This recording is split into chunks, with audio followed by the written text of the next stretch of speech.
Okay, well, I'm Sue Castile. I'm an environmental health scientist with ATSDR. ATSDR stands for the Agency for Toxic Substances and Disease Registry. We're actually part of CDC based in Atlanta, Georgia. At ATSDR has actually developed a minimal risk level, or an MRL, for mercury of 0.2 micrograms per cubic meter. And this amount of mercury is the amount that you can be exposed to your entire life, 24 hours a day, 7 days a week, without having any health effects.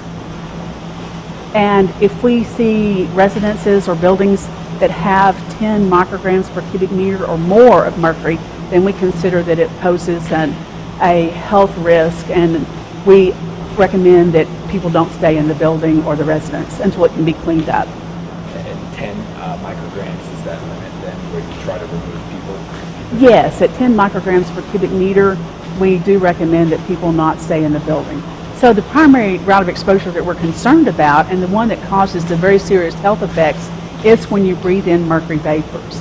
As you know, a lot of us have dental amalgams that contain mercury, and the amalgams can be as much as 50% mercury.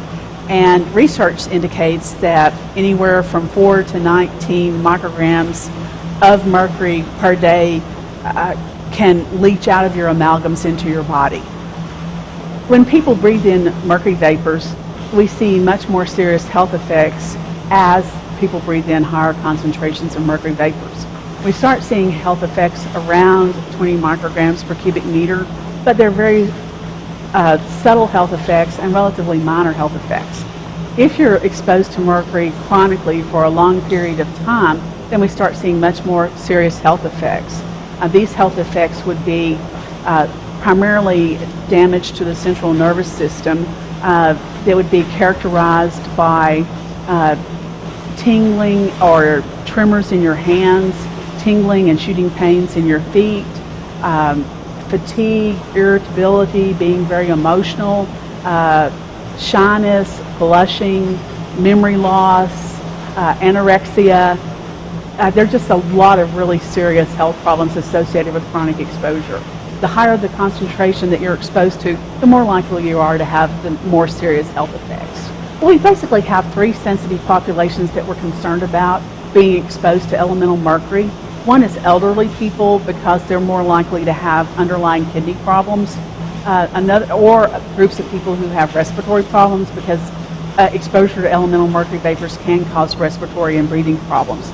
The second set of people that we're concerned about is pregnant women, because we know that if a pregnant woman inhales mercury vapors, the mercury vapors can cross the placenta and can get into the fetus or the unborn baby and cause health problems for the unborn baby. And then the third group that we're really concerned about is young children. And there are a couple of reasons why we're concerned about young children. One is that young children breathe faster than adults.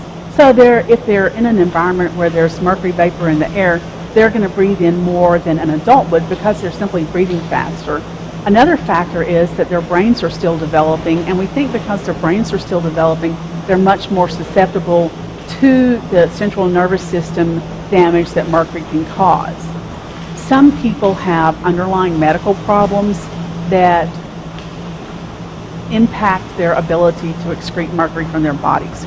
Normally, so they have some underlying medical problem, like they have an illness that has damaged their kidneys, and their kidneys are not able to excrete mercury as well as a healthy person's would be.